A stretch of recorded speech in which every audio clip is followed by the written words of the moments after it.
right, welcome back from lunch. We've had just a couple of changes in seating arrangements, things like that, but we've got a great group to finish out the rest of today. So I want to, and I gave you kind of the prompt before I just sounded like AI. I didn't intend for that. But I gave you the prompt of, let's think about some campaigns that are happening outside the industry that maybe we could learn from. I wondered if anybody had anything come top of mind over the course of lunch, especially when you're getting to that dessert. Probably inspired you a little bit. I know this is not outside the industry, but what happened in Nebraska is a great campaign. It is, absolutely. That is, they changed that. Now it's like, it's just the planes or something like that. You know which one I'm talking about. I don't. I'd love to know. Oh my gosh. Go ahead. It's I'll get it wrong now, but we're not for everybody. Yeah, Nebraska, it's not for everybody. It's not for everybody. Oh, okay. And That they've campaign. done away with that Yeah. campaign. Yeah. They did away with it, and you're saying now it's the planes. you don't planes like Really? you don't Planes like are that they went away with it. Now I thought it was it won all kind of awards. Yeah. I thought that would have. It was a genius life, so. because it was poking you. Like, you don't think you want to go to Nebraska, but then the visuals were, wait, what? Huh? What? It was genius. But I heard it was because... New governor. Probably. Exactly. Yeah. The elected officials were not big fans as the change occurred, and there you go.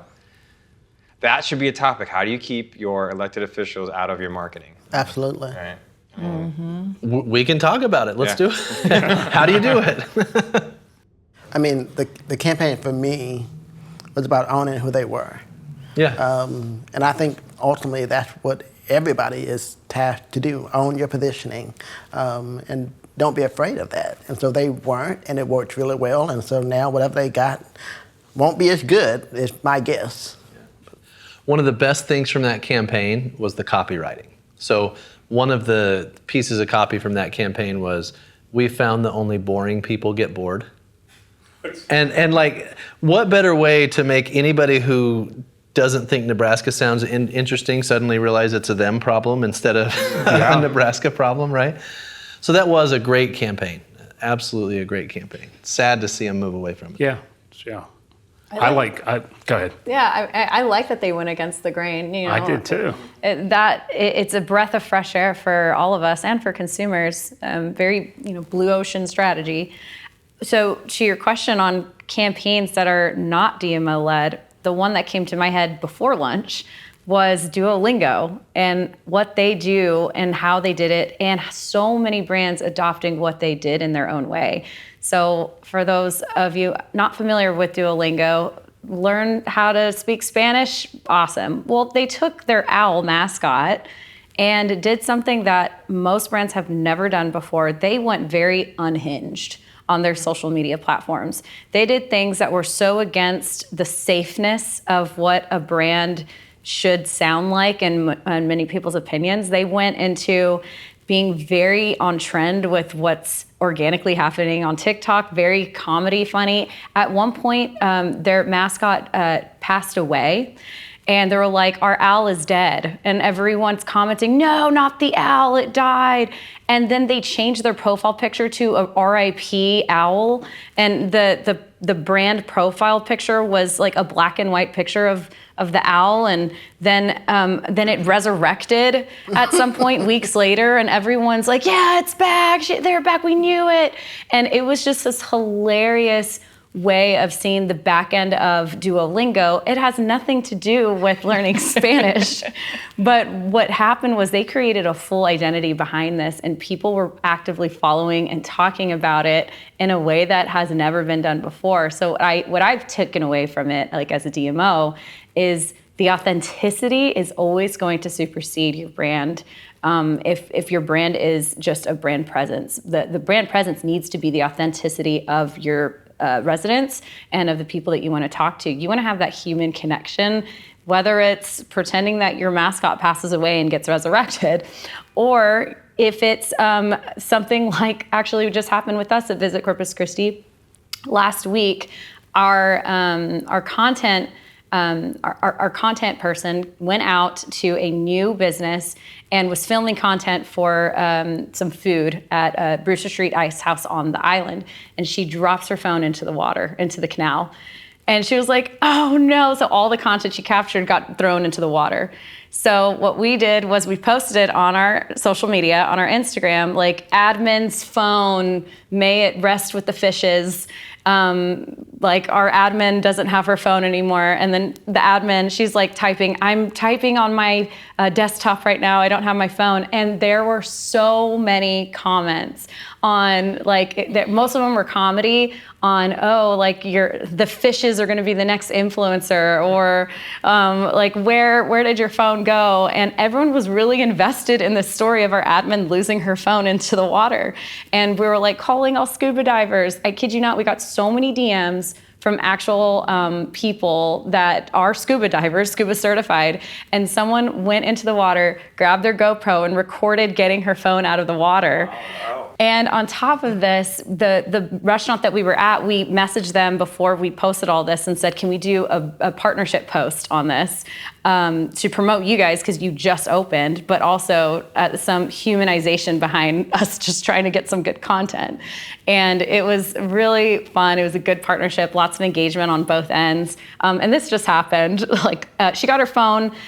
Fortunately, she has insurance on it, so she did get her phone back. And it was something that we probably would have not ever done maybe 2 years ago, but I see the disruptors like a Duolingo, and them doing something that is completely outside. It has trickled down to brands being a little more outside the lines, color outside the lines, go behind the scenes of who your admin is, go behind the scenes of being more humanized in your things. And that them as a brand, I mean, their campaign, it was the resurrection of the owl, but it has become a part of their brand of just doing these things that are just so left field. So I like that, with social media, there's a little bit of playing in that space. So social media campaigns, always my favorite to look at. I want to dissect why both of those worked, because they're both really interesting. So Duolingo is one, and then what happened with your admin's phone is another. Let's start with, actually, just because I'm excited about it, let's start with what happened with your admin's phone. Why was that successful? Why did people respond to it? I think it takes away this barrier between you as a business account and puts you into a human. So for us, saying that we captured and she's writing as Visit Corpus Christi, writing from my desktop, like it's funny because it's like, oh, that's an actual person that I'm engaging with, that I'm talking to. And it's funny because me being overseeing the marketing team, I would say 3 years ago, I would have not allowed this. I would have been like, no, like we are a brand, you gotta be careful in putting a human behind everything. Like it's not about us, it's about the visitor. And I have completely shifted that perspective on, no, the visitors want humanization. They want a human to engage with or interact with, and it creates some kind of like emotional connection with the brand. And that's what we're trying to get to. We're trying to create an emotional connection. So storytelling, of course, is always going to be the best number one way to market. And this was a story that just happened to be something that everyone was interested in and became concerned for her phone. And there were people asking if they could have a Cash App to help raise money for her phone. Like it just becomes fun. So, take those organic moments and make them into something that you can use. I love that. It's fascinating how when their perception of you converts from an institution to a human, it's a completely different level of interaction and connection. And I love that. And in fact, I think there's through lines from that to the Duolingo campaign as well. Because Duolingo, when they comment and post content, the owl is suddenly like an individual of some sort, right? Now, there's a lot of wildness around the owl, but it's somebody who it's a person, even though it's not a person, and it's not just this institution.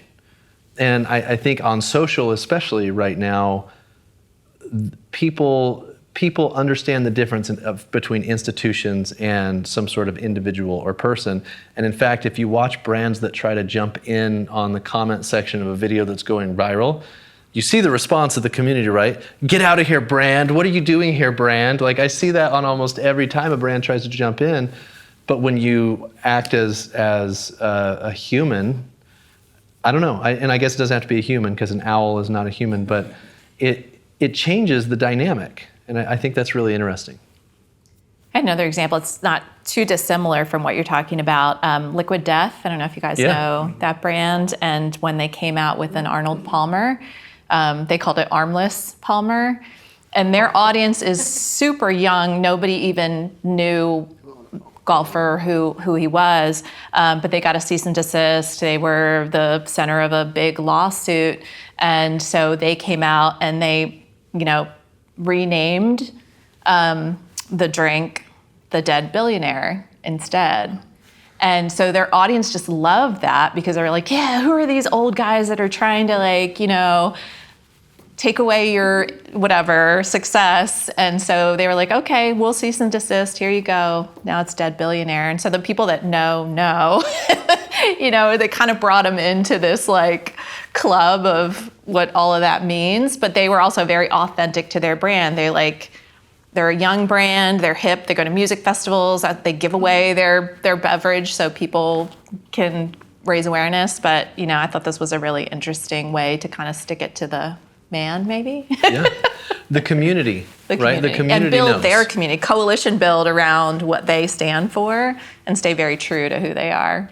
Yep. I love that. Any comments on that? I love the cultural relevancy of what they've done. I thought they've done a great job. Yes, they are fabulous to follow. So I'm going to go with Airbnb. So we all have Airbnbs, and we know what a disruption that is for our hotel partners. But their campaign really talked about the difference between a hotel and staying in an Airbnb. So they delivered on their value proposition of, hey, when you stay in this house, you've got a washer, dryer, you've got all these things that you do not have in a hotel. And if you're talking about sports groups, well, that's going to appeal to a lot of people. And so to me, they did a great job of distinguishing their value as a brand versus a hotel. Positioning. Right? Yeah. I'll jump in. And this maybe isn't a brand, maybe it is. Bad Bunny and his concert in Puerto Rico on so many levels, I think is just beyond brilliant. I'm not sure if everybody's aware of it, but Bad Bunny decided not to go on tour. He's arguably the largest artist in the entire world right now. And for a lot of reasons, he decided not to tour in the United States, and he set up a residency in Puerto Rico.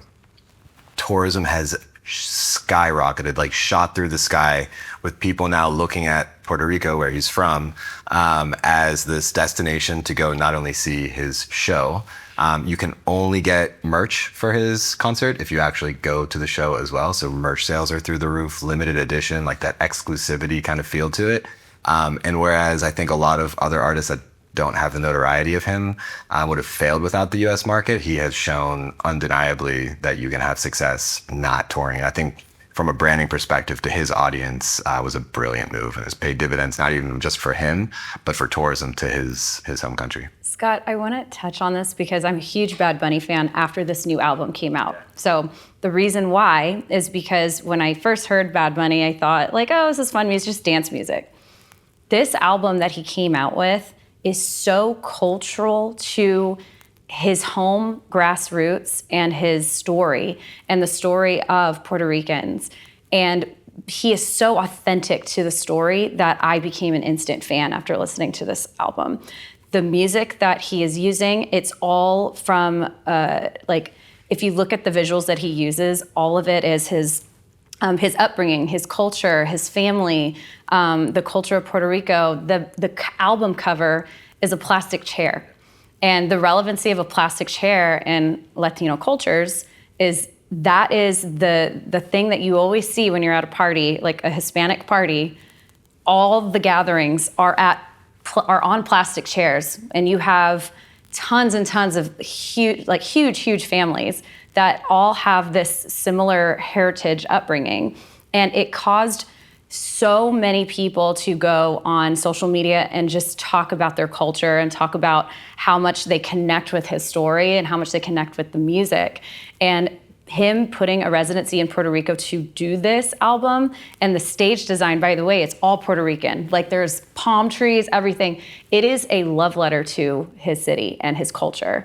And I think it's like a shot across the bow to the rest, especially to the rest of the world, let's leave it there, that there is a pride, right, that like comes with that. And I just thought it was a brilliant marketing branding move for him for so many reasons. But yeah, it was, I've never seen, and I can't remember the numbers, but tourism in Puerto Rico is like through the roof year over year, which is a total testament back to his residency. Is that a partnership? Like, has he partnered with Visit Puerto Rico? I don't know the exact relationship but there is some sort of relationship that has existed between him and Puerto Rico. I can't speak to directly, but they have definitely taken part in this. So. I see brand collaborations as a huge opportunity moving forward. There's a lot of brand collaborations happening right now, and I think that will continue because 2 + 2 = 5, and especially from a marketing perspective, you get so much more reach. I think we'll see a lot more brand collaborations in the coming years. One that I was going to mention is old. It happened a long time ago, but I heard it this 2 weeks ago at the U.S. Travel Summer Summit. The head of marketing for Crocs was there, and she said, Crocs is the most highly recognizable brand, one of the most in the world. And she said, and when I joined, it was like 80% brand recognition or something like that, something crazy. But she said, but it was not a positive sentiment. You got made fun of. It's like, that's the shoe I don't want to wear. You wouldn't catch me dead in Crocs. And she was tasked with changing that. And she cited a bunch of campaigns and a bunch of really interesting things. But she said, I kind of got lucky. I got a phone call from Balenciaga. And she's like, yeah, right, Balenciaga. And she's like, they're like, yeah. And she said, had anyone else in the company gotten that? Maybe it doesn't turn out the same. But she got it and said, sure, we'll make a Croc for you. And then all of their models wore it on stage. And it was this unique collaboration of like, wouldn't catch me dead in it with brand that's like, please give me anything from you. And like, it came together and it elevated both. It brought attention to Balenciaga. It elevated Crocs. And from there, Crocs became, in my opinion, a blank canvas for expression for all the world. The other thing that she talked about was those little things that you put on them in the pins. holes. Yeah. Gibbets. She said that was like almost an accident. And they started seeing it and they decided to just put letters. Well, let's just put letters. It became a hit. Now that went from being like I don't know the numbers, but it's something crazy like $15,000 to like a multi-million-dollar business for them on its own, that little thing right there. And it came from, just paying attention to the market, seeing what people wanted. But anyway, that collaboration to me was huge and really interesting. Funny historical note there. The movie Idiocracy, do you remember that movie? Crocs is what they're wearing. It's like the dystopian shoe that they're all wearing. and that's kind of what got them off the ground a little bit from the get-go. But their brand collaborations have been out of this world. Yeah. Really good. Adam, what's your advice for people when they're looking for a brand collaboration and trying to find that right partner? What are some, or if advice is too broad, what are some blinders maybe that destinations might have when they go and start engaging in this space that maybe they should open up a little bit more to? Yeah, so my advice, personal advice, would be, number one, you've got to look for community overlap. Like, I wouldn't do a brand collaboration if I already have a large share of the audience I'm trying to go after, because there's so much coordination and consideration that has to go into it. So I would be looking for adjacent communities that I would like to bring in to the community that I'm trying to connect with. The second thing is I would do it never as a product partnership or as an advertising partnership. I would do it as a content partnership, because you can then leverage that content over and over and over again for multiple uses to try to acquire that community over time. So for example, if I was Visit Puerto Rico and are they Discover Puerto Rico.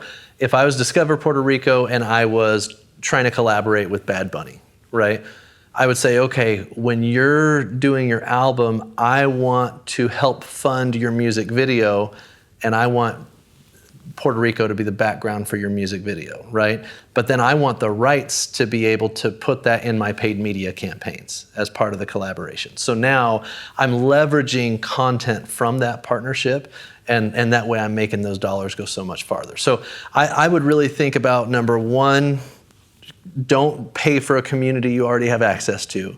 So if you're going to do a brand collaboration, it needs to help both of you be exposed to new communities and have the value flow both ways between both parties, and always do it as a content partnership that can be leveraged on both sides. Because Bad Bunny obviously benefits from having Puerto Rico in the background as well, right?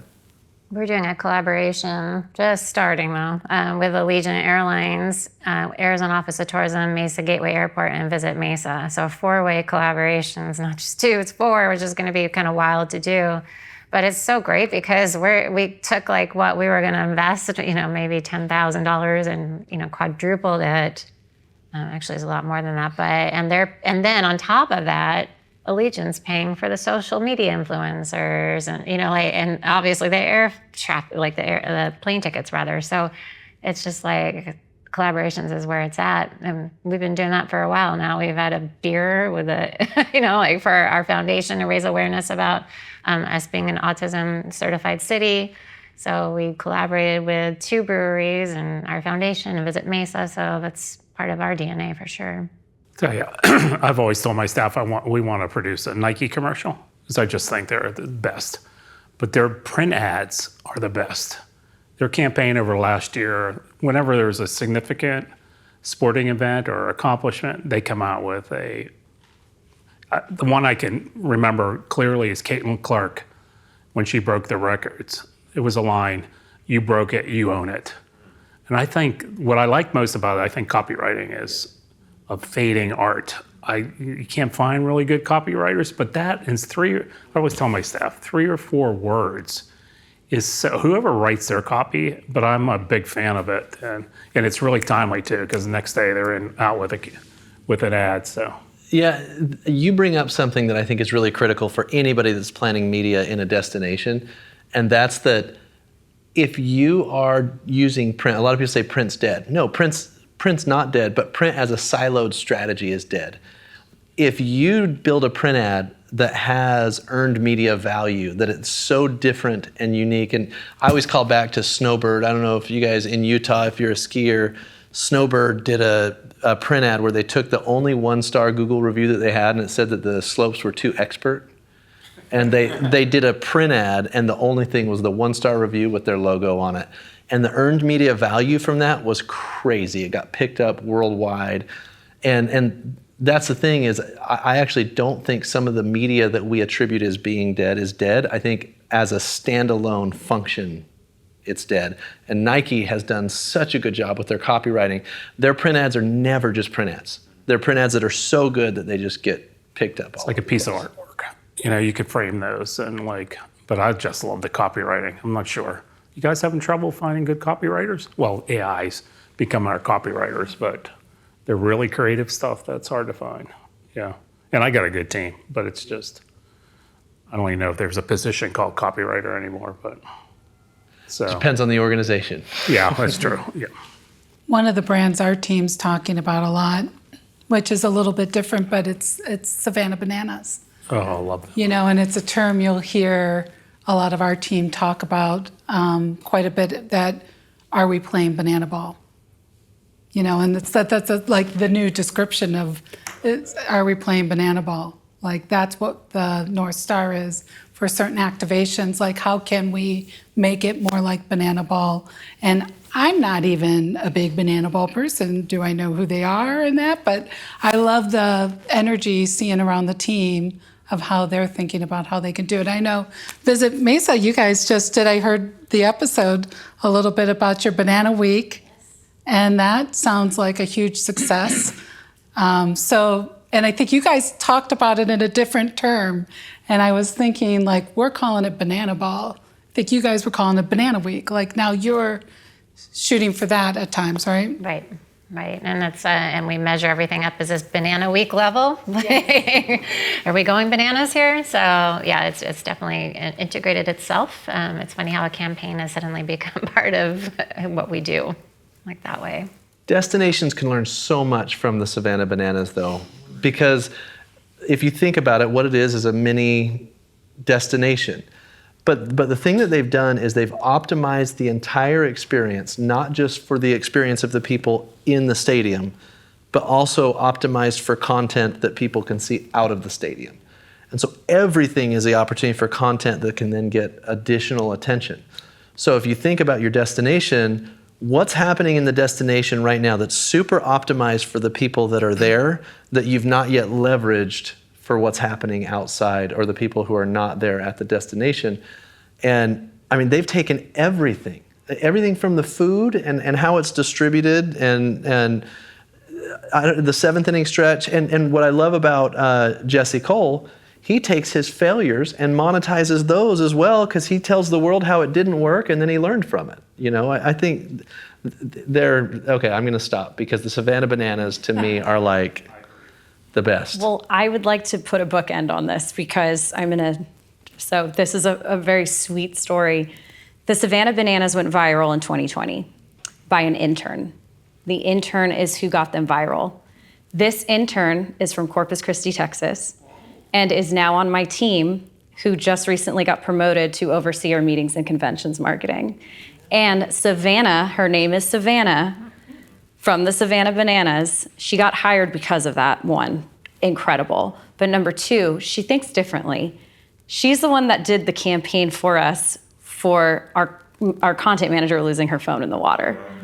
So I say all this because that sweet tee up, but your next campaign can come from the one who is the intern, not in a destination marketing organization. Your next big, huge idea can come from anyone.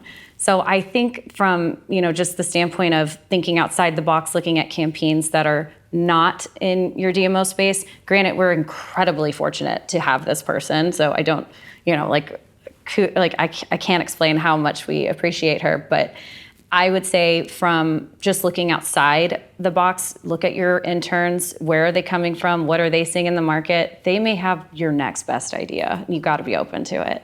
Why isn't she on a panel this week or something? Because we should know that story. Oh. That's a great story. We'll make sure for the bring her video, on. we don't let the recruiting companies see. I was gonna say, she just got stolen. Can I look at the camera? Go ahead. You are not allowed to steal Savannah. She is mine. Do a quack every time our name is mentioned. We just got our promo clip. Thank you, Emily. That's fantastic. That's great stuff. That's really cool. What a great hire. Anybody else have any campaigns that they're watching? I mean, I feel about Apple how you feel about Nike. I look at every single keynote. I send it to our team. I'm like, we need to emulate these people. They're the best presenters. They're the best salespeople. They're the best marketers. And I mean, yeah, just copy what they do and pump in your brand and authentic version of how they deliver it. I think is the best. So yeah, I mean, not specific campaign, but how do you get people to buy phones by saying privacy is a feature? And yet, yeah, if I get your phone, you want to have that phone. So yeah, I think they're excellent. I do too. I could talk about this for days, so if you want me to throw more into the ring. Throw one in. We're a big fan. We've been looking at a lot of brands that are kind of like the underdog, because Anaheim is the underdog of Southern California. You've got LA and San Diego and us kind of smack in the middle. And Hinge, the dating app, I think has done a really cool job talking about that they're the dating app designed to be deleted. And I thought that was just like a really, it separates you away from like what dating apps can be. And it's talking about there should be an end to us if we do our job successfully. And if you look up the creative, the imagery is super candid, it's catching people in the moment, really trying to capture the essence of finding love. And so that's one of those brands that we've kind of been noticing and keeping an eye on quite a bit. It's like the Nebraska strategy. Yeah. Right? Meant to be deleted. We're not for everyone. It's leaning into what actually is the value proposition. That is true. Yeah. It makes it challenging though, because when you want to push the envelope, you have to have people that support that. And so I feel like, and we're a little bit stuck in that the people that pay our bills are not necessarily the ones that are, that aren't necessarily the ones that want us to push the envelope. They want us to play it safe. So it kind of sucks, because I love to do creative stuff like that, but I know that it would never pass go. So I'm of the belief that a series of small risks will prove enough to where somebody will let you take a larger risk when the time comes. And even the little stuff you guys have done with like Banana Week, or your social media person having the phone fall in the water, or any of those things, like you get enough of those, then when you go to your coalition and say, we're taking a big swing, you've built the credibility to be able to do that. So I think a culture of small risks will allow you to someday take the big risk. I could be wrong too, but yeah, let me know. I would like to challenge everyone, because I had a agency when they were pitching us to do our campaign, said there's only 4 iconic brands and destinations. And if you're thinking you're going to build another one, you're not going to do it, because that's 4. So the whole presentation I blocked off because I was trying to think of the 4. So it was New York, Vegas, Yes. Pure Michigan, and I couldn't think of the 4th one. Yes, Virginia's for Lovers, yeah. But we should not take that lightly. We should be trying to come up with the next iconic brand. And I'm sure there's out there, and some I didn't mention, but that I've been challenged by that since he said that. So now Virginia for Lovers probably wouldn't have gone over right these days, but back then it was. So, and people remember that. So. But it has to be it has to be all of everyone. It has to be, in my opinion, economic development. It's got to be your chamber, your city, everybody has to come together to build that brand. And so that's where I think it kind of probably gets a little difficult, because we may have a great idea, and then all the rest say, or no, we want to go a different direction. So it's just getting everybody behind that one idea. And you have to have the money. And the You have to money. have money, yes. Yeah. Longevity, it takes a while to build those brands out. But I don't buy that statement at all, that there's only 4 and there'll never be 5. I mean, Pure Michigan is the result of a really amazing creative campaign. it was, yeah. And excellent copywriting. Yep. That's right. 2 words. But I don't accept for a second that there's only 4 iconic travel brands and there only ever will be 4. I think we are capable of a whole lot more than that. Well, and I think maybe sometimes, and I'm just spitballing here, but like Nashville. Like, I don't think that Nashville gets enough credit for building Music City. Like, they built Music City. Like, that was them. So I think sometimes, like, and I lived in Miami for a number of years, like, Greater Miami CVB, like, they helped build that tentpole event strategy, and they were players in Miami Spite. So I think sometimes, like, the lines might get a little blurred for people outside of our space that don't know who to attribute the campaign ultimately to, perhaps. But we've chatted about that a ton with, like, our rebrand. Like, how do we have a sense of arrival for people when they come to Anaheim? You can't do that without the city and economic. So it's almost like consensus building to a large degree with some of that as well. But When I was in Columbus, we got lucky to get everybody to come together around a brand identity, but that was 2012, and so I'm curious, like, how has that been going, for you all in this room? Like, has anyone had any success in getting, the rest of the Civic players to come together, even if it isn't around a brand, around even just through lines, that we're talking, or the tone that we're taking, or anything? We've had a little success with sharing elements of our brand. So our city uses our fonts in all of their, signage. Civics and Event Center uses it. So we've had some connectivity there, but it really hasn't extended anything beyond that. That's huge, though, that they're all using that. We don't have that. No. Anybody else? We just underwent a brand visioning session with our team internally, because we are in the process of a brand revolution, not necessarily completely changing the logos and the colors and the fonts, but what is the general tone? Because when we first did our brand study in 2021 and we got this new brand, we did a whole new rebrand, and started to notice that over time we were diluting or shifting away in different ways, whether it was the voice being a little different or we added new colors every now and then. There just wasn't a lot of like fine-tuned who are we right now in 2025. So we did a full brand visioning using the resident sentiment study results, using our ad effectiveness study results, destination DNext future study, we used that, and we took time to look at the research. Within the ad effectiveness study, there were many pieces of Reddit, like what people say about Corpus Christi and on the Reddit threads, which also is a great place to look at some insights from your community. And put all this together and had our visioning just to talk about who are we as a brand, not necessarily like a personality. And at some points we're like, if we were a person, who would we be? You can run through that exercise, it's great, but how you can put everyone together in a room to really talk about it was eye-opening, that we all, one, were coming to the same consensus on who we thought we were, and we weren't attributing it to our creative. And we all knew that that was the issue, but we had never collectively talked about it until we went into the room together. And I was like, oh, okay, so we are all on the same page. Why haven't we shifted into communicating in this way? And we have seen some organic community pride going that has nothing to do with us. But we see local businesses using certain taglines like, this is Corpus, this is Corpus, us as a community. And we're like, well, why don't we work with them and talk through what are they doing with that trademark? Because I'm starting to see it everywhere and organically in businesses. What does that mean? Can we start interviewing residents on the street and just ask what is Corpus? Like how are you part of this community? And this is going to be our next step in this process of, you can internally find who you are in your branding. You don't need an agency to do it. You don't need money to do it. You just need to organically get on the street and start asking your residents what they think about your destination. And that's where we're going right now from a brand standpoint. Shifting the discussion to brand, how are we thinking about brand and how we're going to build the iconic brand of tomorrow?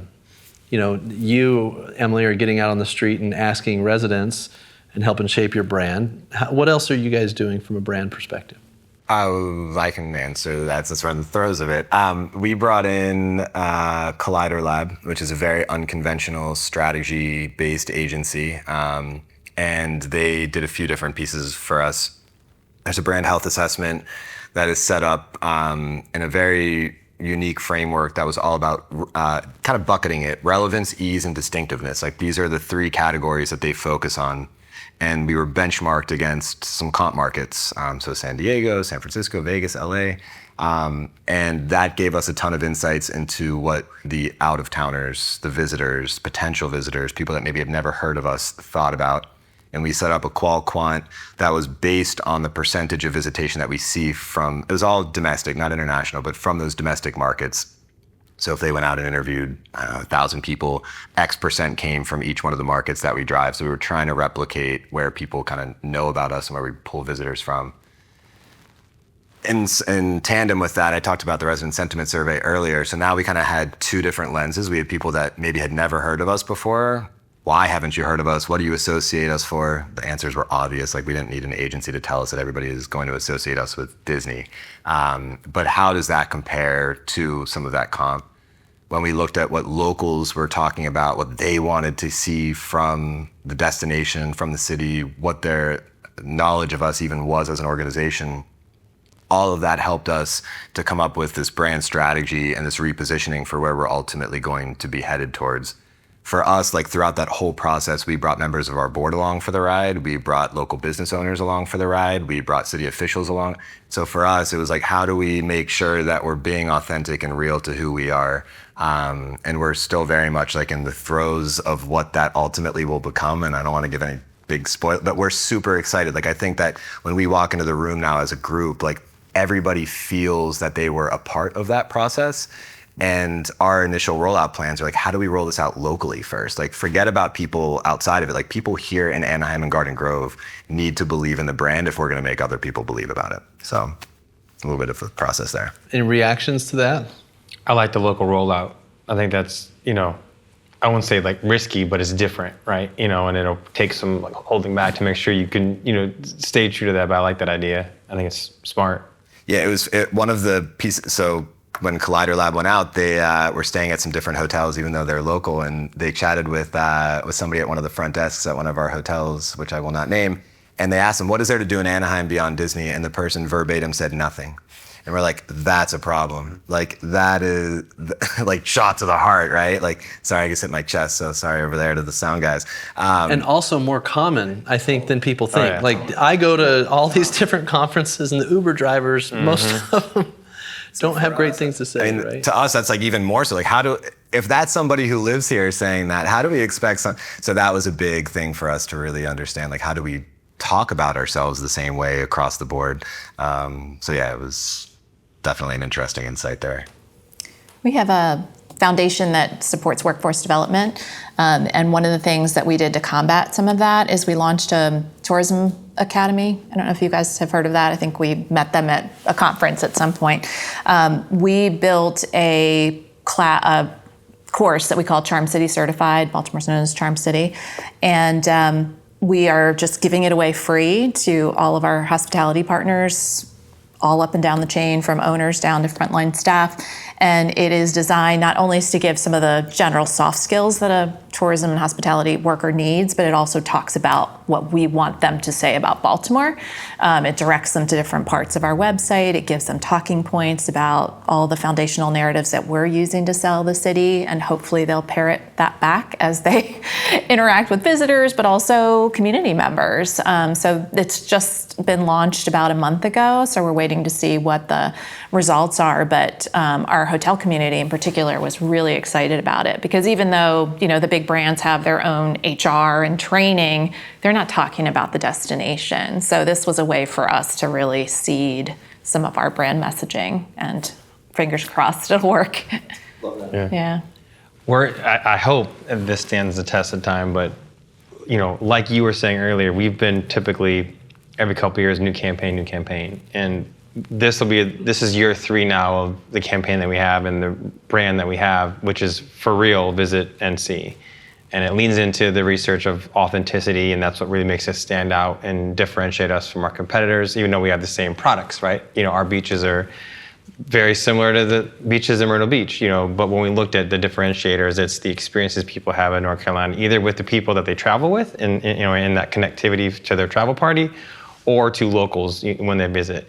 Cool, great, not the sexiest thing to sell, and so we ultimately landed on realness, and maybe we can lean into the, to the word real more. So that's where it came from. But I say all that to say, my hope, going back to the gold standard of Michigan, is that maybe for the first time in a while, we have something that we can lay on for a while and not have to go back and redo a campaign, which is going to ultimately at a state level come back to, can we keep the governor and everybody else away from it, because that's usually what happens at a state level, is they come in and they force you to change your campaign. But we're happy with it. We think we can still iterate on it and give it new life, every couple of years, but hopefully the tagline and the visual identity can stick for more than 2 years, which is about the longest we've had in a really long time, and that we could get some traction in that realm. But we're even working with, the film office for North Carolina is a part of us, and so our film team is great. It's taken us 2 years just to get the ability to change the end credit in anything that's filmed in North Carolina to have our logo on it, because it has to go back through the Department of Commerce and all these other hoops and things like that. So there's low-hanging fruit within our own team that we can't capitalize on because of the bureaucracy involved. But those are some things, to your point about how do you find low-hanging fruit and easy ways to do it, that we could help with visual identity. And in that regard, the gold standard to me is Georgia. Anything filmed in Georgia has a Georgia peach on it. We all see it, right? And so that's what we'd like to try to do with our film, in North Carolina, is get that logo mark out there more. But anyway. I think around brands,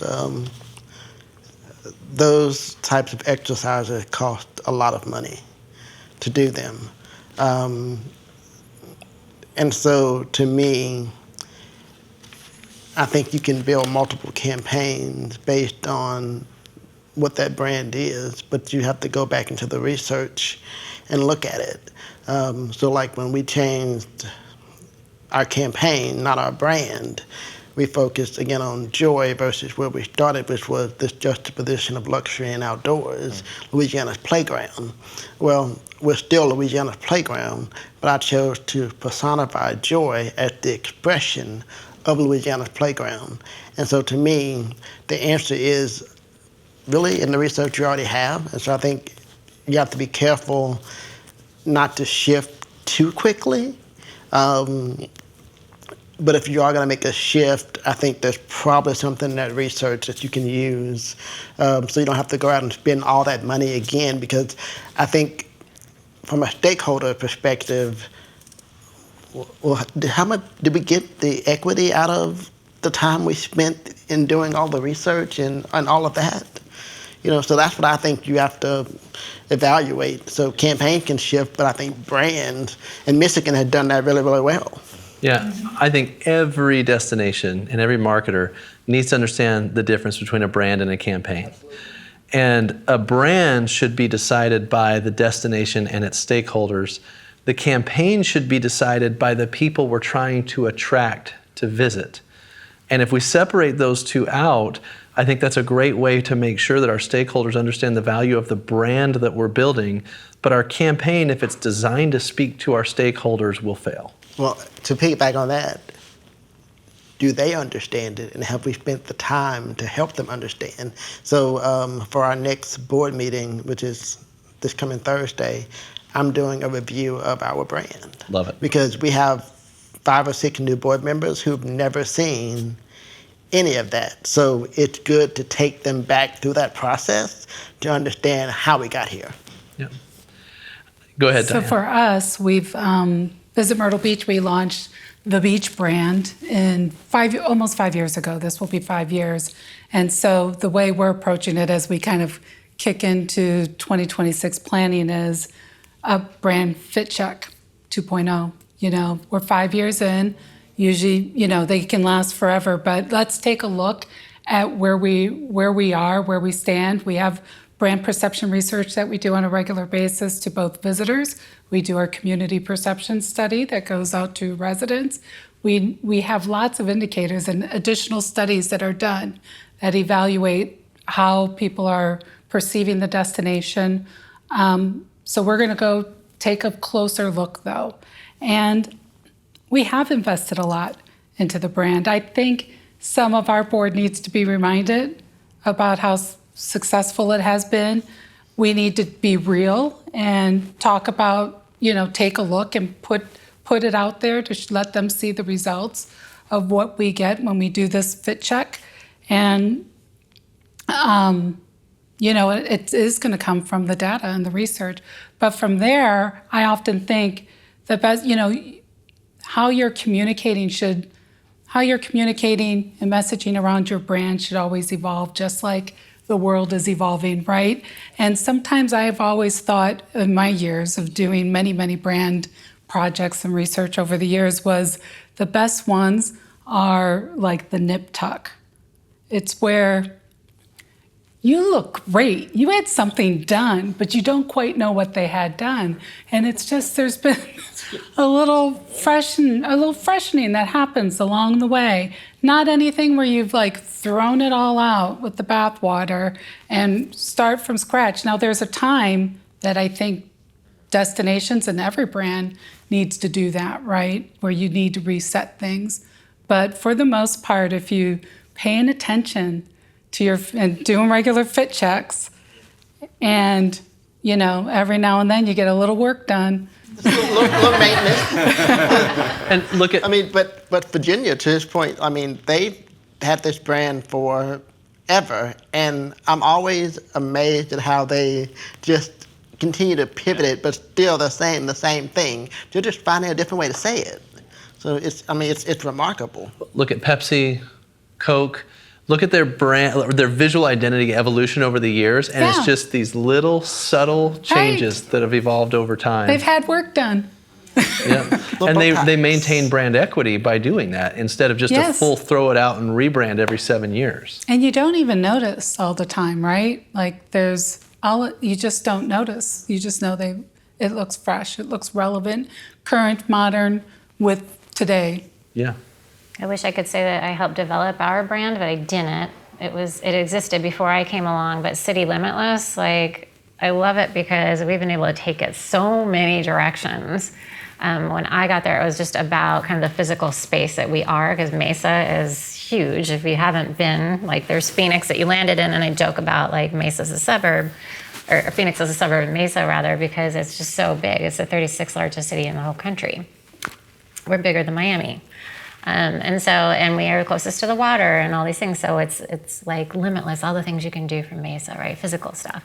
When I came along and I oversaw all of our DEI efforts. So that included our big, as you know, one of our pillars of being the first autism certified city and all the other accessibility stuff we did. The brand evolved, City Limitless, that tagline, all of it was able to evolve in it being a feeling. So it went from being a physical thing to more of a feeling. And now it's kind of evolving again, like a little bit back to where we started, but so it's given us this flexibility. So I would say probably the best brands give the most flexibility. That brings up a good point that's not on the agenda, but has anybody seen a pushback on your DEI efforts, and how is that affecting your marketing?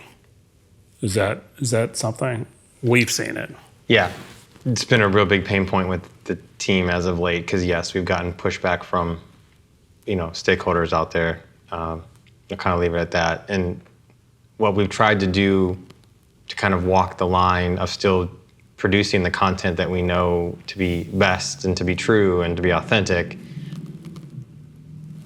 but not push the boundaries with the stakeholders that are holding, the purse strings, is find that middle ground and this is gonna be totally different for every destination. So like what I'm gonna say, like what we're doing, like may not be even remotely enough for anyone else, but our team is gonna continue to lift up those diverse voices within our content and feature them. We're just gonna be careful about how we label it. And that's sort of what I told him at a base level. If we do that, I think we'll probably get by with most of what we want to do and still be able to do it. It's the labeling that we've got to now remove, as painful as it is for us as a state. So that's kind of how we're navigating it. I mean, there's more complexity to it, but that's what I've tried at a core level to get everybody to align around. We didn't get pushed back by the community. Black RVA and out RVA are beloved, but we got pushed back by an advertiser. We were going to do a station domination. I won't mention the station, but it was around World Pride. And we bought out the whole station. But 2 weeks before, they said, we're getting some pushback, and if you could make a couple edits to that. I'm thinking, what are the edits? They wanted us to take off Black RVA and out RVA. I said, you realize we're up here to do World Pride? I said, yeah, you're gonna have to change that. So we pulled it out.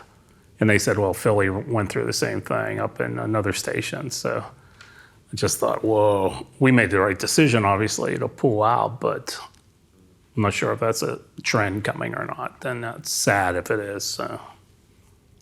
For us, we lean into the beaches for everybody. That's something we've said, and we try to continue that into lots of different lenses. But will say, just like I think we need to evolve with the current climate at times, our language has adjusted at times, and I just try to consider the audience and avoid triggers that certain audiences won't be receptive to when I'm speaking to that. And in the day when we have to look more at one-to-one marketing and really getting more individualized with everything we say to the individual, I try to make the message right the best we can to the specific audiences we're speaking to. But in the end, we're welcoming. Hospitality is a basis of what we do. Welcoming is in our brand architect. And so we will continue to welcome everybody and assure them that they can find their place, their tribe, their vibe in Myrtle Beach. We got 60 miles of it. Just for the sake of kind of getting through our agenda, I want to pivot a little bit unless anybody else wants to continue this portion of the conversation, which we can. I want to talk about budgeting, because I think budgeting is harder than it sounds. One thing that I've seen in our space is, and I'm sure you guys can relate to this, but there are so many more people, organizations, outlets who want a piece of our budget than we have the ability to get. I've never had a destination say to me, hey, we have the right amount of money for what we're trying to accomplish, right? Like nobody has enough.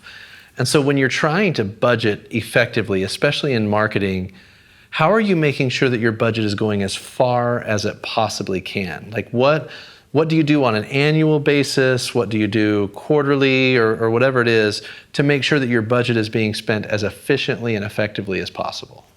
I strip the plan down every year. There are no guarantees in my marketing budget. And also I think for me, coming from a small demo background, I understand how you have to stretch dollars and make decisions about where your priorities really need to be. And so for me, I tell my team, you got to pitch me on everything. I got to believe in it because we run campaigns with our agency and we also run some in-house stuff. And I think even the way that I think about the in-house stuff is starting to shift in my mind. But I think the best way to do it is really thinking about what those goals are, and then you build your plan around those goals, and just have to recognize that you can't do it all, and so you have to prioritize those things to get the best results. Two things you said that I want to dig into. Number one, it sounds like you're doing zero-based budgeting. So every year, budget starts at zero and no line items are guaranteed, right? Yes. Number two, I really like what you described about your function and how you challenge your team. Your team has to pitch you on what they want to do, and you're ultimately deciding which components you're going to do, which allows your team to fight for the things that they're passionate about or that they want to try. And you, instead of being the person who just says, we're going to do this, you give them the opportunity to fight for the budget that they want, and then you're still making the ultimate call of what aligns most with our objectives. I think that dynamic works really well to make sure that the whole team is aligned on what they're trying to accomplish. I mean, I will be honest that setting goals and all that stuff is a challenge for me, because thinking about how to build a plan the right way, and there are multiple ways to build a plan. What I have figured out for me is when I bring my team in and start with the process of kind of what's the big vision that we want to accomplish, I get better buy-in over time from their engagement standpoint. So that's why I think it's really important to include them. I don't ever believe in a culture where it's just top down. I mean, granted, I make the decisions, but I also will really lean on my team for that feedback and understanding about maybe something I'm missing, and I'm open to say I have a blind spot to this, and so if you want me to overcome that, you gotta convince me, So I mean, yeah, the way it works in our organization, I get a number of dollars, and it's this amount. So then I gotta go, okay, let me figure this out, and so even with the agency, don't bring me the same plan you brought me the previous year. I'm gonna kick it right back. I don't want that. I want us to continue to evolve our tactics, look at the landscape, see what things are, and figure out how we can grow and make meaningful connections with our audience, because that is ultimately the goal of what we're trying to accomplish. I'm 5 years removed from my DMO days, but I still like what we did. And couple things. We would reverse engineer our goals. So I had a reverse landing page, which said, start your landing page with the goal or with the button. So if you're giving away free money, it's a button that says free money. And then you literally build out from there. So from the button that says free money, your call to action, maybe you want to put a picture of money and just, that kind of illustrates the money. Maybe it's like, you want trust. So you say, Federal Reserve authenticated money. And you just keep adding and adding and adding to this landing page until finally you have a comprehensive landing page that says, like, this is the thing we want to do. Here are all the reasons. Let's do it. And similarly for our goals, I would do a case study or a press release for what we accomplished. So CDB increases visitation by 5% incrementally, blah, blah, blah, blah. And then I'd be like, now I could use AI, but I'd be like, how did we do that? And I'd write it all out, and then I'd adjust that plan based on the money I had in the bucket. And so if it's like, well, you got $10, it's like, well, we're gonna do it with Facebook and 1 cent buys or something. But I really like that. The other thing we did for our airport campaign is we would get, let's say, $60,000 of our money. We'd take 60 of theirs, combine it, and my job was to divvy it out. I'd always have 3 tried and true partners, and I'd have 1 newbie. I gave the newbie, let's say if it was 100,000, 25,000, or 10,000, and the other 3 got the brunt of it. But then I'd index their results to see who'd perform best, and one of these 3 were on the chopping block every year. And so then I'd rotate the newbie in, and now I got another test. Sometimes the test would be one of the low performers, and I said, you got 1 more year. I'm sorry, but I have to be results oriented. But those 2 things, like kind of dreaming with the press release before you ever did it, and then the kind of having always a test budget, kept us stable, but able to innovate a little bit and iterate on what we wanted to do. I love that. I think I'd like to dig more into this idea of having a testing or innovation budget, because I think that's something. Our budgets have been a little bit too stringent, where like we decided at the beginning of the year, assuming that nothing's going to change over a calendar year, which is crazy because so much changes. And so I'd love to, maybe when we come back, we're going to take a little break, and when we come back, start talking about how to make sure that our budget is malleable enough to modify with times or with last minute opportunities that present themselves, like Savannah bananas or something like that, right? Like how do we plan accordingly with our budgeting? So let's take a break, and we'll come back and talk about a little of that.